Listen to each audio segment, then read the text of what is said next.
बंदो सतगुरु चरण को, करूं सो प्रेम प्रणाम। अशुभ हरन मंगल करन, धनी श्री देव चंद्र जी नाम। श्री प्राणनाथ निज मूलपति, श्री मिहिराज सुनाम। तेज कुंवरी श्यामा युगल को, पल पल करूं प्रणाम। पिया जी को पल पल करूं प्रणाम। प्रणाम जी। सुंदर साथ जी, जैसा कि हम श्री सागर ग्रंथ कर रहे थे, तो आज हमारे इस सागर ग्रंथ का 10वां प्रकरण श्री राज्य का श्रृंगार तीसरा हम प्रारंभ करने जा रहे हैं। फिर स्वरूप को निरखिए, नैना होए नहीं त्रपित। इसमें मामती जी कह रही हैं क्या कहते हैं? फिर स्वरूप को निरखिए कि धामधनी अक्षरातीत हमारे प्राण प्रीतम का स्वरूप इतना सुंदर है कि मन करता है कि उसे बार बार देखते रहो, और बार बार देखने पर भी नैनों को तृप्ति नहीं होती। नैन चाहते हैं कि अभी और देखें। तो देखो, जबकि पहले भी ये बात आ चुकी है, पहले भी 2-3 चौपाइयों में इस तरह की बात आई है, जो हमने क्लियर किया है कि तृप्ति तो व्यक्ति को सांसारिक तृष्णाओं की नहीं होती, इच्छाओं की नहीं होती, वो कभी खत्म ही नहीं होती, बढ़ती जाती हैं। एक मनोकामना पूरी हो तो दूसरी खड़ी हो जाती है, दूसरी हो तो तीसरी खड़ी हो जाती है। लेकिन यहाँ पर तो जो पूर्ण ब्रह्म परमात्मा का जो दर्शन है, दीदार है, वो तो तृप्ति करने वाला है, आत्मा को बिल्कुल संतुष्टि देने वाला है। फिर भी लिखा है नैना होई नहीं तृपित। तो ऐसा क्यों लिखा है?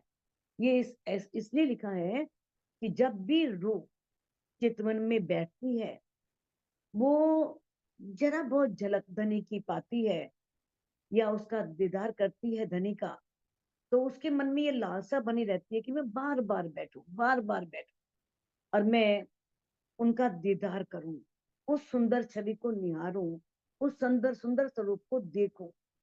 तो नैना जो है वो इतना सौंदर्य है कि उस सौंदर्य को देख करके नैनों की प्यास नहीं बुझती। लगता है कि नैनों से उन्हें निरंतर निहारा जाए, लगातार उनको देखा जाए। मोमिन दिल अर्ज कैया, लिखी ताले ए निस्बत। कहते हैं सिर्फ ब्रह्म सृष्टियों का दिल ही अर्ज कहा है, बाकी जीव सृष्टि या ईश्वरी सृष्टि नहीं। मोमिनों का दिल है जिसे धनी ने अपना अर्श बनाया है, जिसे परम धाम कहा है। क्योंकि लिखी ताले ए निस्बत, क्योंकि यहाँ पर जो राज्य का दिल है वही श्यामा जी के रूप में दिल कार्य कर रहा है, और वही सखियों के रूप में कार्य कर रहा है।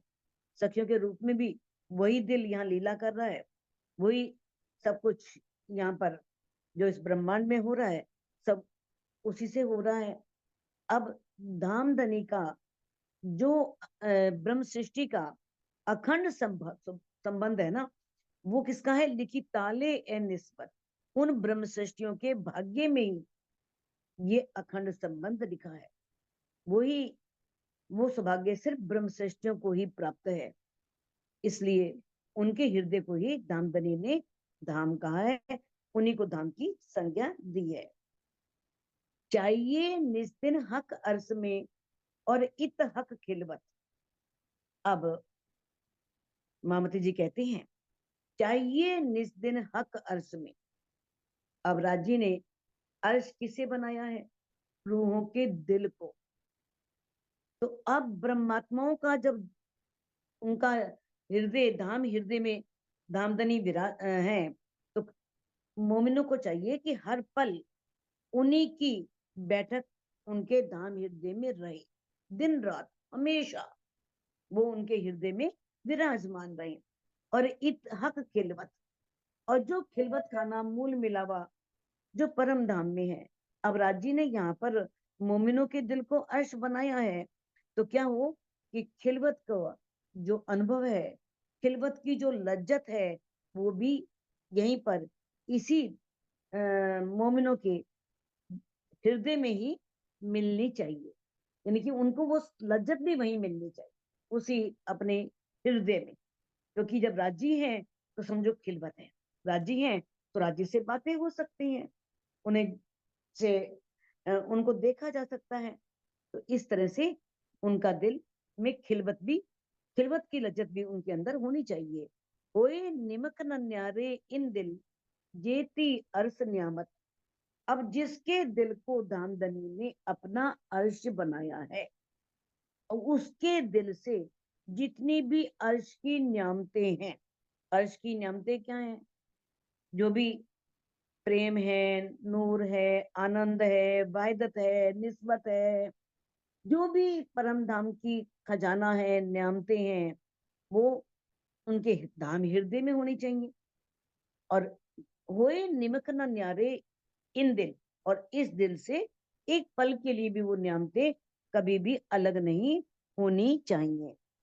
अब ये प्रश्न उठता है कि जब कामधनी ने मोमिनों के दिल को अर्श बनाया है, और उनके दिल में आनंद भी है, प्रेम भी है, सुगंधी भी है, सब दिव्य गुण है, सौंदर्य भी है, इल्म भी है, इश्क भी है, सारी परम धाम की नियामतें उनके दिल में है। तो फिर वो 6 विकार जो हैं, काम, क्रोध, लोभ, मोह, ईर्ष्या, वो उससे युक्त क्यों दिखाई देते हैं? वो विकार उनके अंदर क्यों दिखाई देते हैं?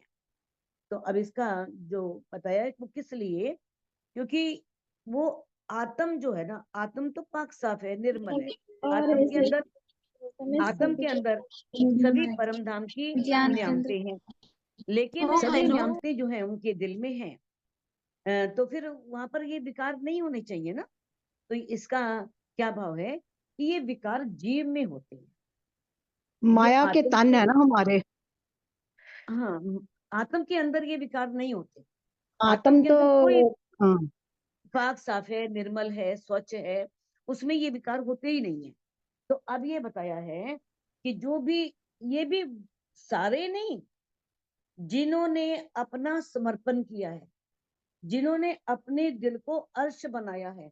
सबके दिल को धर्म उसकी संज्ञा नहीं मिलेगी, उन्हें धाम की संज्ञा नहीं मिलेगी। उनका हृदय परम धाम नहीं बन गया, राजी ने अर्श नहीं बना लिया। मानो उनके एक कोई रूह है, अभी उसे वाणी तो मिली नहीं है, और उसके पास ना तो उसे वाणी मिली है, और ना ही उसे कुछ सुध है, माया में डूबी हुई है। तो उसका दिल को राज्य कैसे अर्श बना लेंगे, कैसे नियमते उसके अंदर आ जाएंगी? वो जीव तो देखो, इसमें ये क्लियर है कि भाई जीव के अंदर ये विकार होते हैं, लेकिन जब जीव साधना करता है, ध्यान करता है, तो धीरे धीरे उसके ये विकार कम होने शुरू हो जाती हैं। यानी कि उसके अंदर प्रेम आना शुरू हो जाता है, माधुर्यता आ जाती है, सभी परम धाम वाली नियमतें धीरे धीरे आनी शुरू होती हैं। जैसे जैसे जीव समाधि में बैठता है, ध्यान में लगता है, तब उसके अंदर से ये विकार निकलने शुरू होते हैं। लेकिन अगर मान लो कोई ब्रह्म सृष्टि भी है, और उसका जीव अभी माया में डूबा हुआ है, वो जीव कुछ नहीं कर रहा, माया में डूबा है, अभी तात्म ज्ञान भी उसे नहीं मिला, तो उसके तो जीव में विकार होंगे ही ना। तब तो वो विकारों से मुक्त नहीं हो सकता ना, वो विकार उसके अंदर होंगे, क्रोध भी होगा, लोभ भी होगा, मोह भी होगा। तो ये उस आत्म के लिए बात की गई है, जिसने अपनी वाणी से धामधनी की पहचान करके धामधनी को अपने हृदय में बसा लिया है। उसके अंदर ये न्यामतें होती हैं, उसके अंदर ये विकार नहीं होते। तो यहाँ पर बात सिर्फ ब्रह्म सृष्टियों के लिए की जा रही है, न कि ईश्वरी सृष्टि और न ही जीव सृष्टि, क्योंकि जीव सृष्टि भी जल्दी से इन विकारों से मुक्त नहीं हो पाती। और किस तरह से ये जितने भी परम धाम की नियमतें हैं उसके अंदर विराजमान होती हैं। आगे श्रृंगार ग्रंथ का इसमें उदाहरण भी दिया है, 11वें प्रकरण का 26वीं और 27वीं चौपाई में कहते हैं, दिल मोमिन तो अर्ज कहिया जो इन दिल में हक बैठक। अभी पीछे आपने पढ़ा था ना कि अपने दिल को अर्ज तो किया ही नहीं और राज्य दिल में आए ही नहीं, और बिना राज्य के आए अपने अपने दिल को अर्श की संज्ञा दे दी। तो ऐसे कैसे हो सकता है? राज्य ने मोमिनों के दिल को अर्श कहा है क्योंकि दिल में राज्य की बैठक है। तो इत जुदागी कहाँ रही जहां हके आए मुतलक। ये उसके लिए है जहां राज्य आ गए। अब जैसे ही अपने धनीषी देवचंद जी के अंदर दामदनी आकर के विराजमान हुए, कैसे ही उन्हें परम धाम दिखना शुरू हो गया, कैसे सब न्यामतें धीरे धीरे सब उनके अंदर एकदम आ गई। तो कहते हैं जिनके दिल में राज्य आ जाते हैं, उनकी बैठक हो जाती है, वहां पर ये न्यामतें जुदा नहीं रहती, वो उसके अंदर आ जाती हैं सारी। क्योंकि जहां धनी है, धनी की मेहर है, धनी की मेहर है, तो धनी की मेहर से सभी खजाना उसके अंदर विराजमान हो जाता है। कहते एक क्यों हुए बिना निस्बते इति हुई वाहिदत। ये बिना निस्बत के नहीं होता क्योंकि यहाँ पर एक दिली है, निस्बत वाहिदत एक है, तो क्यों जुदी कहिए खिलवत। जब निस्बत भी है, वाहिदत भी है, तो खिलवत भी अलग नहीं रह सकती। तो उस दिल में राज्य विराजमान होंगे और वो खिलवत के सुख अपने इसी ब्रह्मांड में बैठ करके अपने चितवनी के माध्यम से और अपने दिल में ही वो सभी सुख प्राप्त करेंगे। वर्णन किया हक सूरत का, रू देखा चाहे फेर फेर। अब इंद्रावती जी कह रही हैं कि धामधनी अक्षरातीत के सूरत का, उनकी मुखार बिंद का वर्णन किया, यानी कि उन्होंने नक्शे शिक तक उनकी शोभा श्रृंगार का वर्णन किया। और रूह क्या चाहती है? रूह देखा चाहे फिर, और रूह चाहती है मैं बार बार देखूं। देखो पहले तो ज्ञान द्वारा ही देखना होता है ना, हमें जो भी हमने वाणी में पढ़ा राज्य का श्रृंगार, तो उस श्रृंगार को दिल में बसाना होता है और दिल में बसा करके उस श्रृंगार के माध्यम से वो बनाना पड़ता है। फिर धीरे धीरे अपने आप, वही कहते ना आत्म अंतस्करण विचारिए अपने अनुभव का जो सुख, बढ़त बढ़त प्रेम आवही कोई धनी सन्मुख। किस तरह से फिर बढ़ते बढ़ते अपने आप प्रेम बढ़ जाता है, लेकिन अपने अंदर आत्मा के अंतस्करण में मन चित्त बुद्धि सब में पहले इन सुखों को बैठाना पड़ता है, इनको अनुभव करना होता है। अगर जैसे हम चटनी है कर रहे, चटनी में हम देख रहे हैं होज को, सर तालाब को, पुखराज पहाड़ को, तो पहले इस शोभा को दिल में बसाना होगा, तभी ये शोभा जब हमारे अंतस्करण की तह तक पहुंच जाएगी तो ये अपने आप शोभा हमें दिखनी शुरू हो जाएगी। कहते हैं यही अर्श दिल रू के बैठे श्रृंगार कर। वो धामधनी अक्षरातीत हमारे प्राण वल्लभ नक्शे श्रृंगार, नक्शे शिक तक श्रृंगार सज करके, कहते कहाँ बैठे हैं? यही अर्श दिल रू के। इंद्रावती जी कहती हैं कि मेरी आत्मा के अंदर, मेरे आत्मा के हृदय में आकर के वो धामधनी नक्शे शिक तक श्रृंगार करके बस बैठे हुए हैं, विराजमान है। कहते हैं अब निस्दिन रूह को चाहिए फिर सब अंग देखे नजर। अब रात दिन रूह को यही चाहिए, क्या करना चाहिए दिन रात रूह को? कि वो बार बार सब अंग देखिए नजर, अपनी नजरों से, अपनी अंतर दृष्टि से दामदनी की सारे अंगों को, नख से शिक तक सारी शोभा को, श्रृंगार को देखे, उसे अपने हृदय में बसाए। सूरत छवि सलूकी देखो भूखन अंग बस्तर। सूरत छवि सलूकी, और जो उनके मुखारविंद की शोभा है, सुंदरता है, जो आभूषण है, उनके बस्तर हैं, उनको देखा जाए। सूरत छवि सलूकी देखो भूखन अंग बस्तर। सूरत छवि सलूकी, जो प्राण प्रीतम की मुखारविंद की जो शोभा है, उनका सौंदर्य है, उनके जो आभूषण है, उनके अंगों में जो वस्त्र पहने हुए हैं, बार बार रूह को चाहिए कि वो उनकी शोभा में, श्रृंगार में स्वयं को डुबो दे, उसमें खो जाए, बार बार उन्हें अपने हृदय में देखने का प्रयास करे। श्रृंगार किया सब दुल्हे, वस्त्र या बोखन, अब वक्त हुआ देखन का, देखो रोके नैनन। आप कहते हैं कि दूल्हे, श्रृंगार किया सब दूल्हे, दूल्हे का अर्थ मेरे प्राण प्रीतम ने। इंद्रावती जी कह रही हैं कि धामधनी ने, मेरे प्राण वल्लभ ने सब तरह से श्रृंगार किया है, बहुत सुंदर। जैसे उनका नूरी अंग है, वैसे उनके नूरी वस्त्र है, वैसे ही उनके नूरी आभूषण है। तो ऐसे नूरी अलौकिक आभा वाले अद्वितीय अनुपम शोभा श्रृंगार से सज करके धनी हृदय में विराजमान हो गए हैं। कहते अब वक्त हुआ देखन का, देखो रुके नैनन। अब समय कौन सा आ गया है उनको देखने का, क्योंकि अब देखो रुके नैनन, अब हमें उन्हें अपने हृदय के आंखों से, रूह की आंखों से, यानी कि अपने अंतर चक्षुओं से उस धामधनी को देखना है। तो ये बाह्य स्वरूप नहीं, इसके अलावा जो धामधनी का दिव्य स्वरूप है उसको निहारना है। उनके अंदर जो प्रेम है, आनंद है, माधुर्यता है, वाहिदत है, निस्बत है, सुगंधी है, कोमलता है, उन गुणों का अनुभव करना है, उन गुणों को निहारना है और उन गुणों को अपने अंदर बसाना है। तो कहते हैं ना, जो जिसका ध्यान करता है वो वैसा ही हो जाता है। जैसे जो माया का ध्यान करता है वो मायावी बन जाता है, जो विषय वासनाओं का ध्यान करता है वो कामी बन जाता है। तो उसी तरह से जो व्यक्ति पूर्ण ब्रह्म परमात्मा अक्षरातीत धामधनी का ध्यान करता है तो वो भी, जैसे वो प्रेम के सागर हैं, आनंद के सागर हैं, माधुर्यता के सागर हैं, तो वो शोभा उसके अंदर आनी धीरे धीरे शुरू हो जाती है, वही गुण उसके अंदर आने शुरू हो जाते हैं। तो बताया है कि अब धामधनी किस तरह से, जब वो हमारे, ये तो इंद्रावती जी ने अपने लिए कहा है, हमारे लिए तो सिखापन है कि उनके अंदर आकर के वो विराजमान हो गए हैं।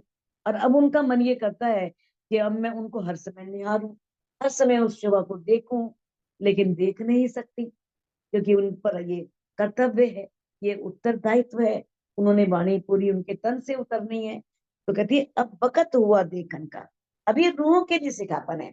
दामदनी कह रहे हैं कि हम, मैंने इस ब्रह्म वाणी में अपना पूरा श्रृंगार इंद्रावती जी के तन में बैठ करके उजागर कर दिया।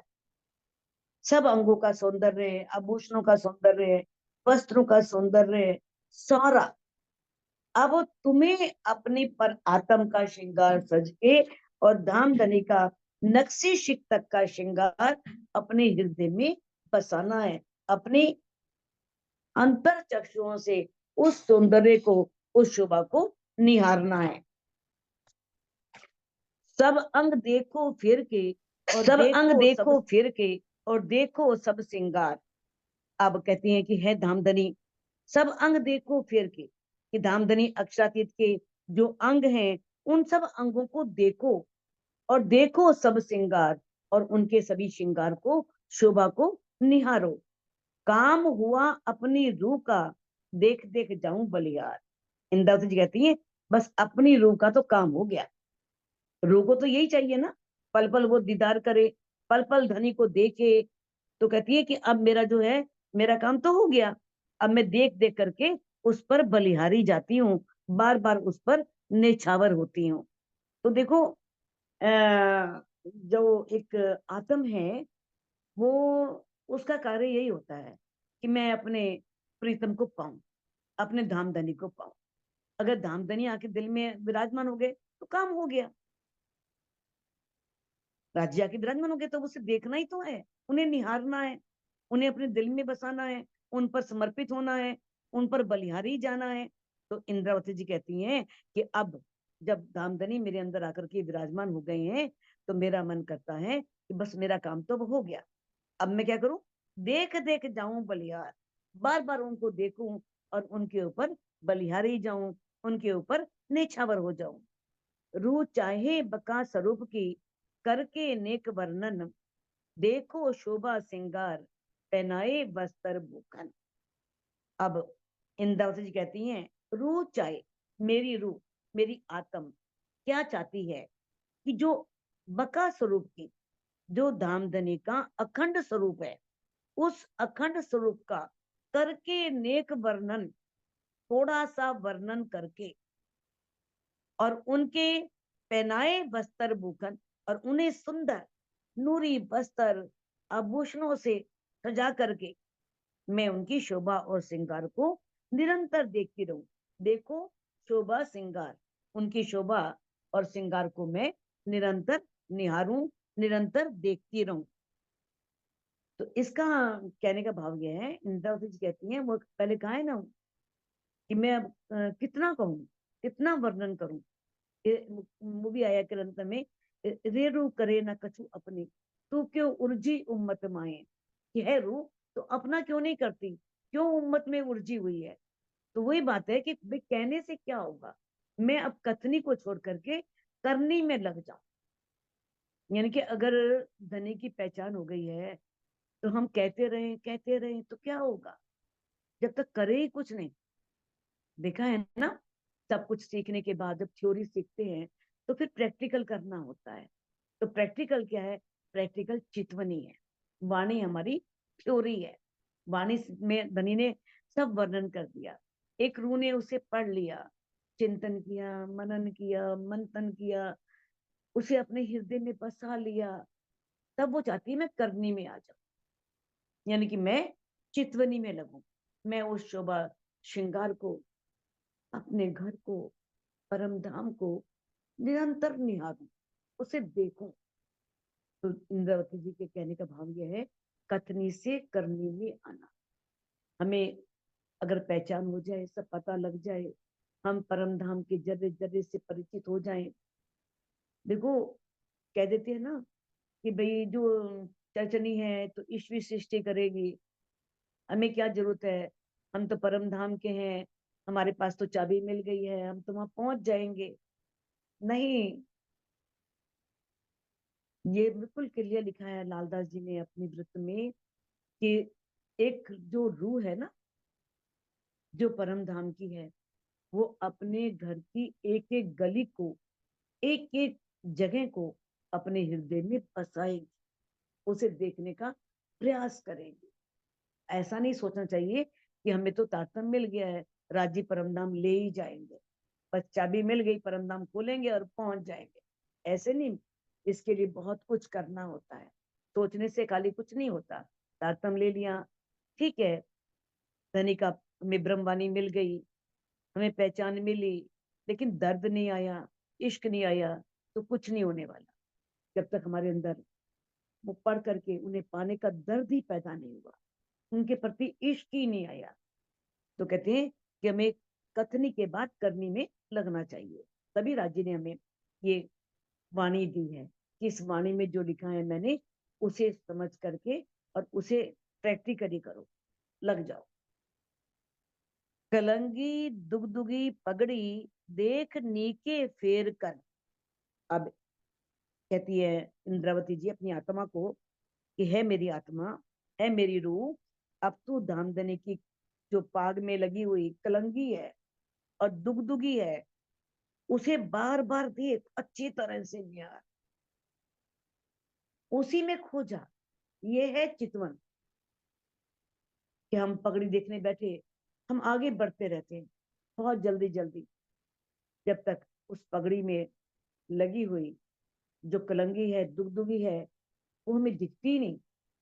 तो इंद्र कहती है उसे अच्छी तरह से देख, उस कलंगी को, उस दुगदुगी को, और जैसा वाणी में वर्णन किया है उसके हिसाब से उसको देखने का प्रयास कर, निरंतर निहार।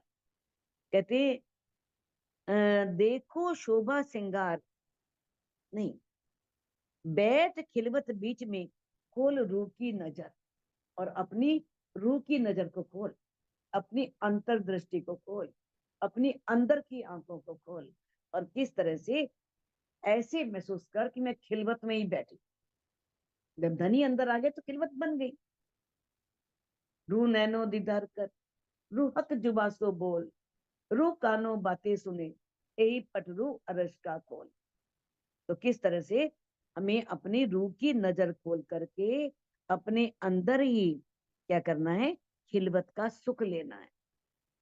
पहले देख पाग सलूकी, मैं कई विध फूल कटाओ।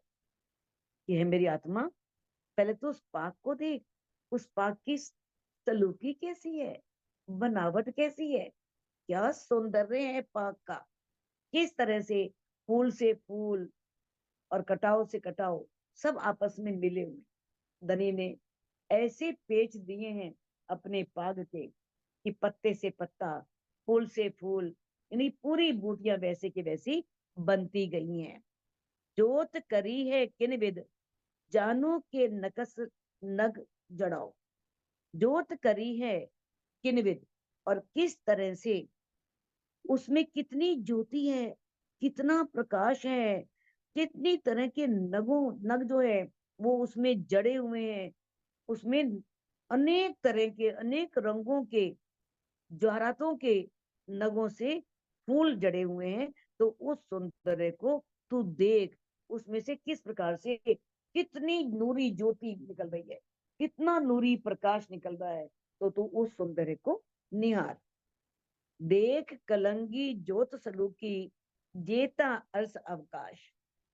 अब इंद्रावती जी कहती हैं कि उनकी कलंगी में से इतना प्रकाश निकल रहा है, इतनी रोशनी निकल रही है, इतनी सुंदर वो पाग है कि वो परम धाम में आकाश तक जा रही है। सारे आकाश में वो ज्योति फैली हुई है, वो नूर फैला हुआ है।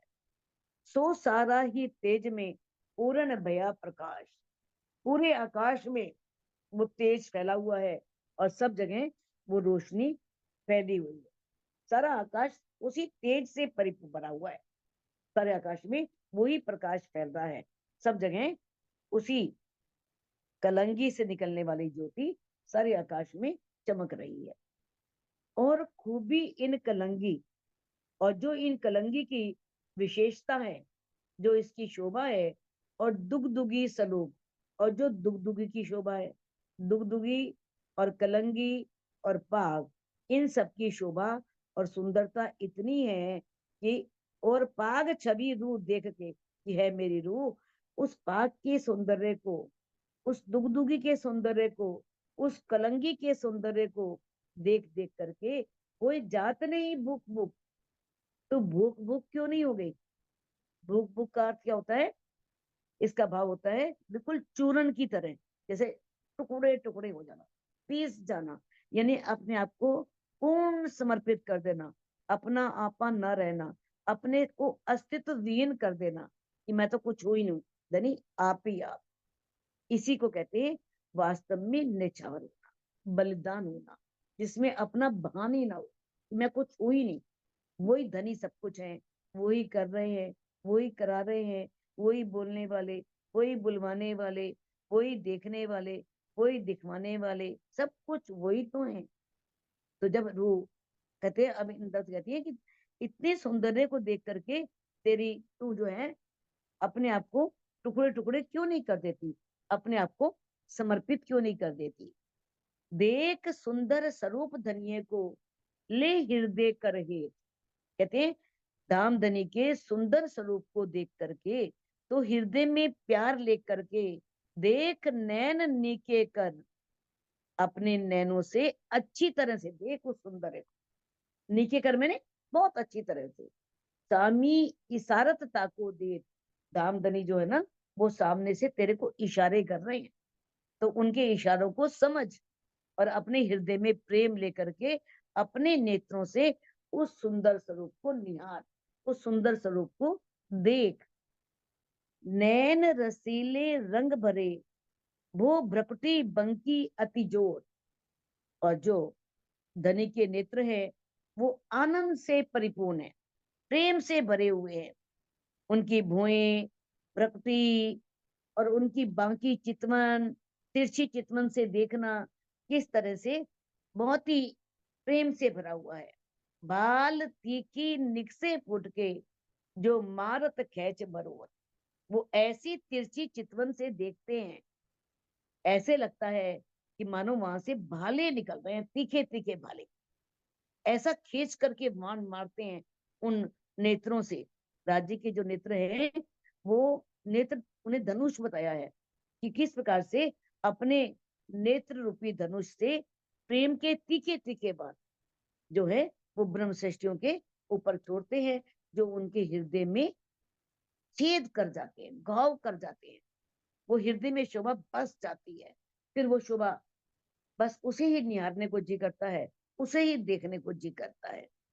तो देखो, दोनों भुवों के बीच में जो स्थान है उसे भ्रक्ति का है, और जो दोनों भुएं हैं वो धनुष के दोनों किनारों का काम कर रही है। भुएं जो है वो धनुष के समझो दोनों किनारे हैं, और भ्रक्ति जो है वो बाणों के रखे जाने वाला स्थान बना है, कि वो बाण को रखने वाला स्थान है। तो इस प्रकार से देखने की जो प्रक्रिया है, जो नेत्रों से देखना, वो डोरी है, वो प्रत्यंचा है। तो अक्षरातीत के जो नेत्र हैं, वो जो उनका हृदय है वो तर्कश है। तो अपने तर्कश रूपी हृदय से किस प्रकार से वो प्रेम रूपी बाण आत्माओं के दिल को बीन देते हैं, आत्माओं के दिल में घाव कर देते हैं, और उन्हें अपने अधीन कर लेते हैं। हसत शोभित हरवटी, अंग भूखन कई विवेक। जब धामधनी हंसते हैं तो हंसने से क्या होता है, उनकी ठुड्डी बहुत अच्छी लगती है, यानी कि हर अंग, हर पर उस सौंदर्य, उस हंसने की छवि पड़ती है। यानी कि उनके अंदर गड्ढे पड़ते हैं गालों में, यानी कि हर जगह, चाहे वो मस्तक है, आंख है, गाल है, सब में वो छाप दिखाई देती है कि वो आनंद में है, इस समय बहुत प्रसन्न मुद्रा में है। तो इस प्रकार से उनके मुखारविंद के जो उन्होंने आभूषण पहने हैं, वो भी इससे अछूते नहीं रहते, वो भी लगता है कि हंस रहे हैं, उन पर भी हंसी की छाप पड़ रही है। तो जैसे ही दामदनी हंसते हैं, उनकी ठुड्डी, उनके हर अंग, यानी कि चाहे वो मस्तक है, आंख है, चाहे गाल है, सब पर, यहाँ तक कि उनमें धारण किए हुए आभूषणों में भी वो छवि दिखाई देती है, वो सौंदर्य दिखाई देता है, वो भी उससे अछूते नहीं रहते। मुख बीड़ी शोभित पान की, और जब वो पान का बीड़ा अपने मुख में डालते हैं, इतने सुंदर लगते हैं। इंद्रावती जी कहती हैं, क्यों वर्णु रसना एक, मैं एक रसना मेरे पास है, जिह्वा है, उससे मैं उसका कैसे वर्णन कर। कहते हैं उस शोभा का वर्णन कर पाना इस जिह्वा से बहुत मुश्किल है, क्योंकि जिह्वा तो एक ही है ना। तो इस एक जिह्वा से मैं किस तरह से उस सौंदर्य का बखान करूं, उस सौंदर्य का वर्णन करूं, किस सौंदर्य का, जब वो हंसते हैं, हंसते हुए बहुत सुंदर लगते हैं। तो उस सौंदर्य के बारे में बताया है। लाल रंग मुख अधुर, उनके जो होठ हैं वो लाल रंग के हैं। तंबोल अति शोभाए, और उसमें पान जो है वो पान खा रहे हैं, तो उसकी शोभा बन रही है, लाल हो गए हैं, और भी लाल हो गए हैं। ए लालक हक के मुख की, मेरे मुख कही ना जाए। देखो, ऐसा नहीं है कि तंबोल, देखो तंबोल खाने से ही धनी के जो होठ है बहुत लाल हो गए हैं, सुंदर हो गए हैं। कहने का भाव यह है कि वहां की हर वस्तु में राज्य का वो स्वरूप है। तो होठ तो लाल है ही, लेकिन तंबोल से होठों की लालिमा और बढ़ गई है, बहुत सुंदर लग रहे हैं। ए लालक हक के मुख की, जो धामधनी है, उनके मुख की जो लालिमा है, जो ये लालगी है, इंद्रावती जी कहती हैं कि मेरे मुख से कहीं नहीं जा रही, मैं अपने मुख से उसका वर्णन नहीं कर पा रही। वो इतनी सुंदर अधुर है, होठ इतने लाल रंग के, इतने सुंदर लग रहे हैं कि वो मुझसे वर्णन नहीं हो पा रहा सुंदर है।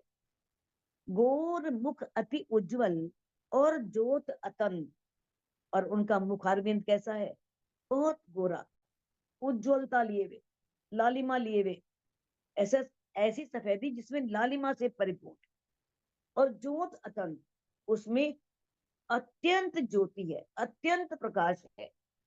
एक क्यों रहे रूह छवि देख के, अब ये रूह जो है उस सौंदर्य को देख करके कैसे रहे, ऐसी हक सूरत, ऐसे धामधनी की सूरत है। अब इतनी सुंदर सूरत हो, इतना सुंदर मुखारविंद हो, इतना उसमें से नूर निकलता हो, प्रकाश निकलता हो, तो उस सौंदर्य को देख करके रूह कैसे रह सकती है, उसे बिना निहारे, बिना देखे एक उससे अलग कैसे हो सकती है उस सौंदर्य से। अति उज्जवल मुख नीलवट सुंदर तिलक दिए।